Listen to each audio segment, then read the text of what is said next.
from before BookTok. Some stuff that goes on. Or it could just be, hey, I'm entertained by you and really don't give a shit. It's my favorite series of all time. If you might recognize me from my time on TikTok, since we are where we are in the US, I'm now on YouTube, more so than I was previously, but I thought I would do a quick introduction. So hi, I'm Danny. If you want to know a little bit about me, I'm in my 30s, from Virginia. I've lived abroad, I have my master's degree, I'm currently looking for work, and in the interim, I am making videos about all the books that I like to read. So let's talk through my favorite books so you can see, hey, am I a creator for you? Are our taste in books gonna align? Because I think that's really important. Or it could just be, hey, I'm entertained by you and really don't give a shit. So whatever. Now, let's talk about what books I read. I read romance, I read fantasy, and I read romantasy, and everything in between. So that's kind of what I focus on mostly. However, this year I am going to be reading more nonfiction, and I'm going to be reading, I'm trying to do at least one nonfiction book a month. We'll see how that goes. But here's what I really love to read. So my favorite series. Here's like my god tier series, favorites of all time. The Fever series by Karen Marie Moning. This is the Arcane Society. It was a special edition. The actual first edition of the Fever series in hardback. This is one of my favorite series of all time. It's also OG romantasy. So probably one of the first romantasy series that we really saw like gain traction, and it is adult.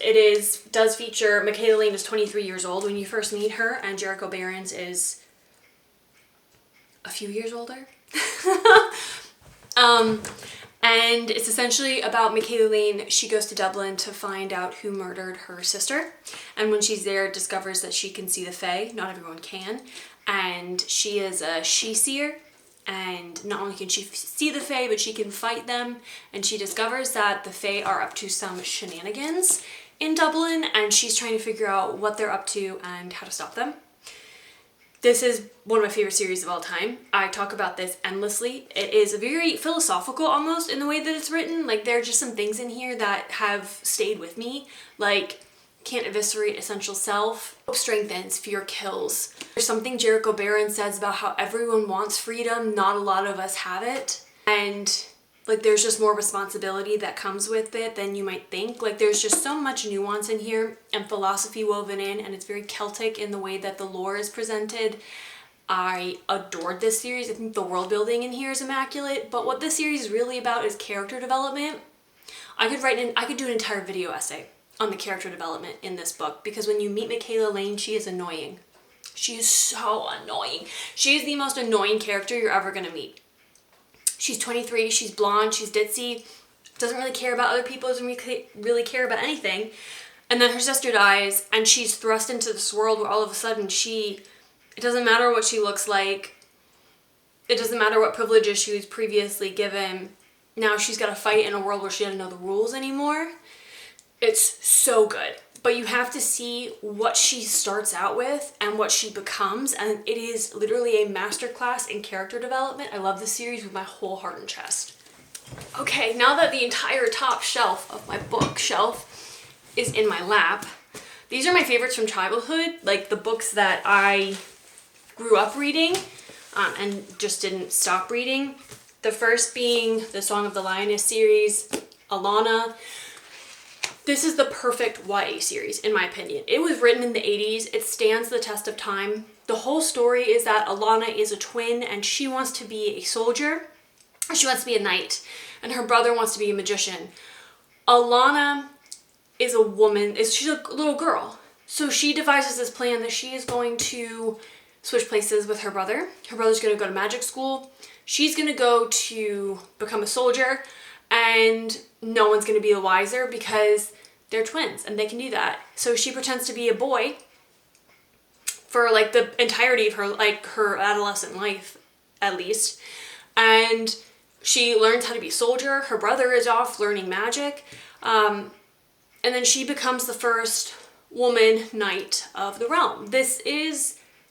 I think what this really teaches is that you can do anything you set your mind to.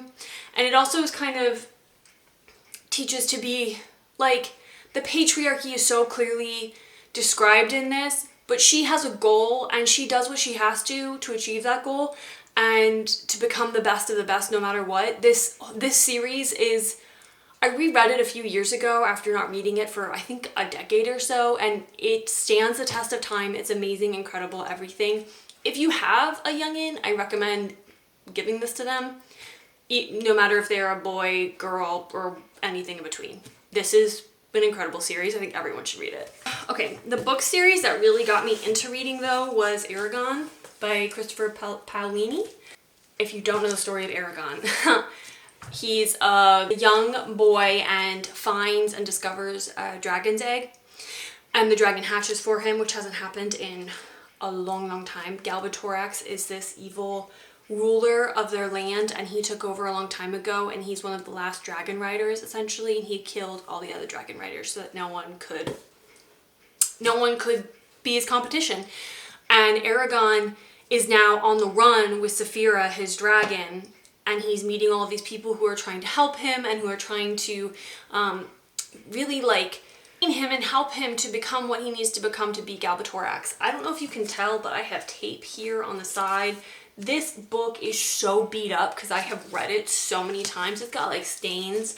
I'll never get rid of it. It is everything to me because it got me into reading when I was in like 7th grade. And only this book and the second book was out, Eldest, and I had to wait, I felt like it was like 20 years. I had to wait like 20 years for the rest of the books to come out. They are all complete, but now Paolini is building upon the world again, so I'm really excited to see how that goes. And Disney Plus is filming a TV series. And it's so great to finally get an adaptation to this, because we've never had one. Never had an adaptation for these books, and that's so sad to me. One of my other favorites is The Blue Sword. Robin McKinley, I think, is one of the OGs of YA fantasy, like modern YA fantasy. And Harry is kind of one of the strong female heroines that like people build their heroines around, is kind of Harry's character, I think, in kind of modern times. Because this book was written, gosh, when was it written?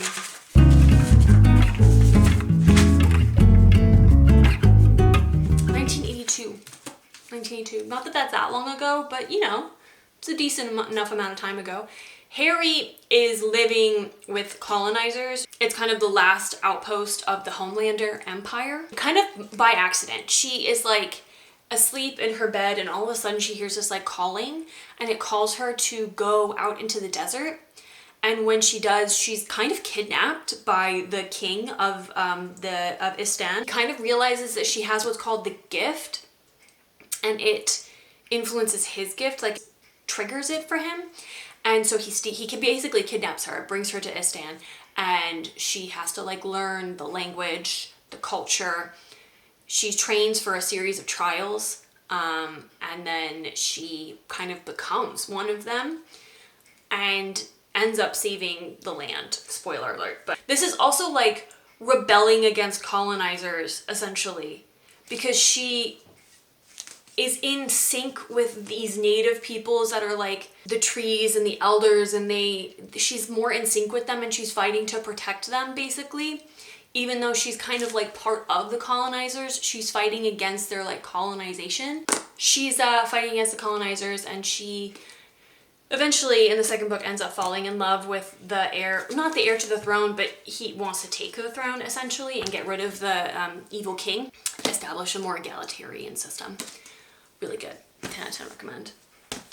His Dark Materials by Philip Pullman. These books, if you haven't seen the series on HBO, you should. I think it's actually a fairly apt representation of the series. Lyra is she can read she can read it. Not many people can, and it usually takes like a certain skill set to be able to read it, but she can. Like, she just knows what it's telling her at all times. And she kind of starts to discover and unravel the secrets of her world, but nefarious forces don't want her to Do you know what I mean? They don't want her to unravel those secrets because they're unraveling them for their own benefit and for their own profit. And she could upset that balance, but she is the answer to like a prophecy that has prophesied that someone would come forward that could read the alethiometer. So that kind of set the stage for like me really loving romantasy now in my 30s. Really loving the Fever series by Kieran Marie Moning, really loving kind of series like that. Those are like my favorite series from childhood. Another one of my favorite series of all time is The Black Dagger Brotherhood by J.R. Ward. The first 7 books of this series are immaculate though. Well, for the most part. I will say, this is a urban vampire romance series. Each book follows a different couple. It is a connected standalone series. Each book is technically a standalone, but they're all connected. So you have to read them in order to know what's going on. This is kind of like written in a style similar to Game of Thrones, where each book has different POVs. And you have to read each book to get those POVs to understand what's coming up later in later books. This series, it is very romantic. It is spicy. I just adore this world. These brothers, they're all like 6'9", 7 feet tall, really dangerous, really buff vampires, right? And they all fall in love with their like fated mate. It's a really beautiful story. It can be very political. It can be very adventurous. It's just all very connected. And the way the author builds this world out is insane. And I love the world building in this. I just think it's so well done because it gets so big and so large and there's so much to it. I actually interviewed the author. That was a fun time. It was actually really fun. I couldn't believe I had that opportunity. And the author herself is dope. She is so cool. She's everything you think she's gonna be, having written this series. So maybe I'll make another series like more specific to the Black Dagger Brotherhood books and going more in depth into them, because I have recently reread the first 3 and I'm still working on building out my collection because these hardback books are expensive. I was lucky enough to get this one when the author did a reprint last year, so I got really lucky with this one. Lover Eternal, which is book 2, I don't have in hardback because that is going for $500 right now. I did just get book 3 for under $100. I was very excited about it, so that's in the mail on the way right now. And then I do have the rest of them in hardback, but I am still missing Lover Eternal, so unfortunately the series, like my hardback series, is incomplete. It's so good, and it's being made into a series on Passionflix, which I'm very excited about.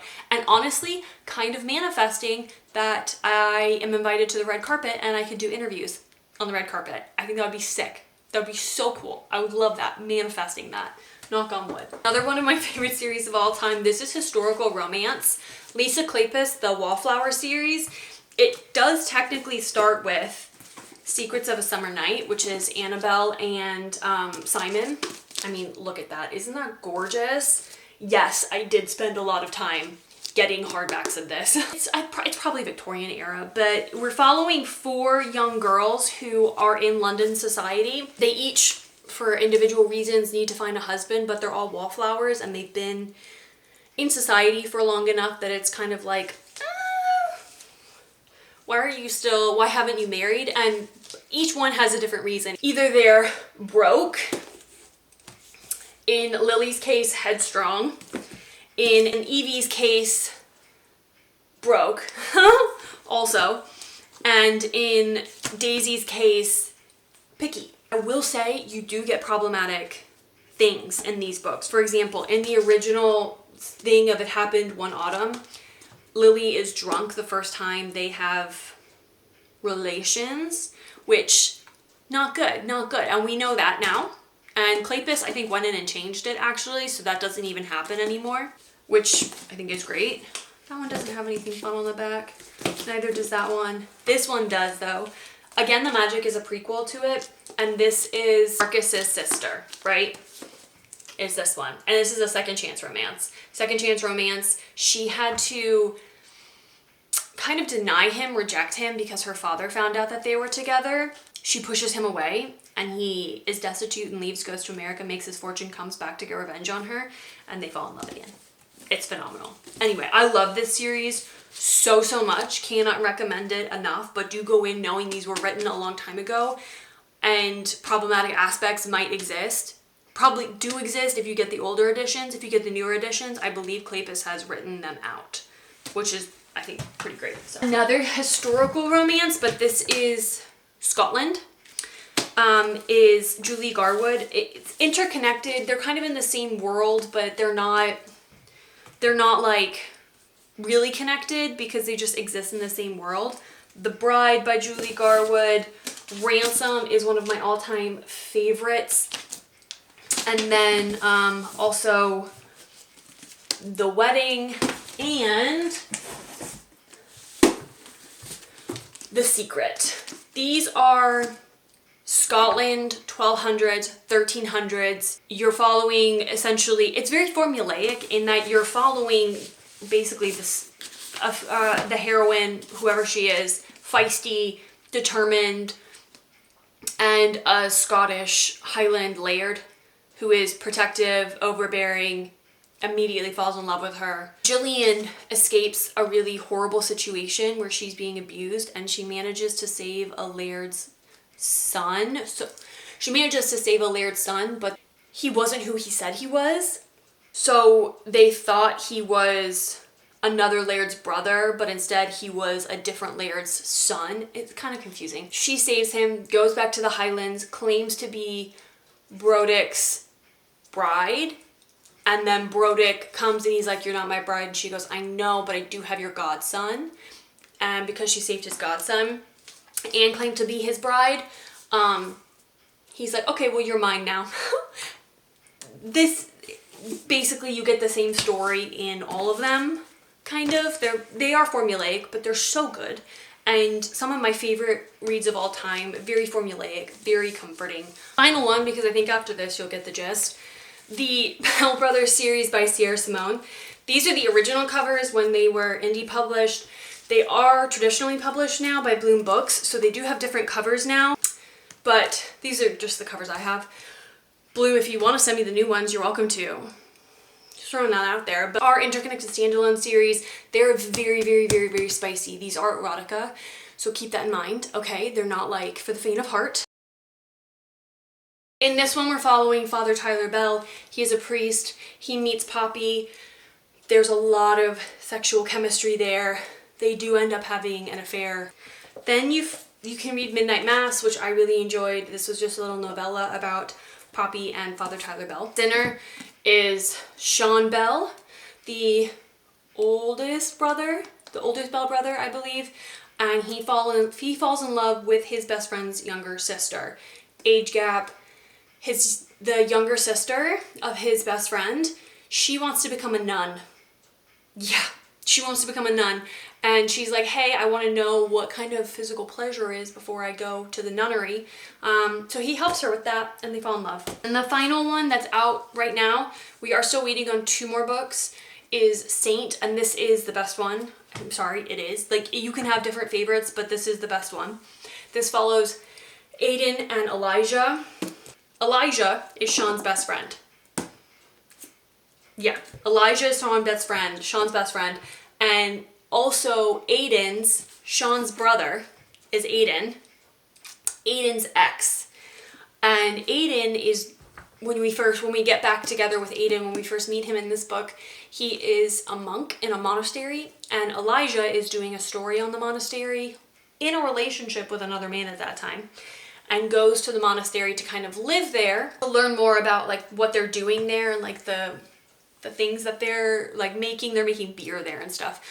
And the forced proximity, there's some stuff that goes on. This was amazing, incredible, impeccable. If you want, you can listen on audio. The audios are very good. Very good. I cannot recommend them enough. I literally have recommended them to hell and back on my TikTok. Those are some of my favorite series of all time from before BookTok. My reading taste now is a lot more diverse, a lot more informed, and I think I do a much better job now of reading diversely across spectrums. So maybe in the next video what I'll do is like my favorite books that I was recommended and that I read because of BookTok, because it's a lot more diverse and it's a lot better, I think. But these are the ones that informed my reading up until I joined BookTok. My favorites basically of all time. So anyway, I hope you'll stick around. This was kind of long-winded, but I hope you'll stick around. I hope you'll stick with me, and we'll get into the next books.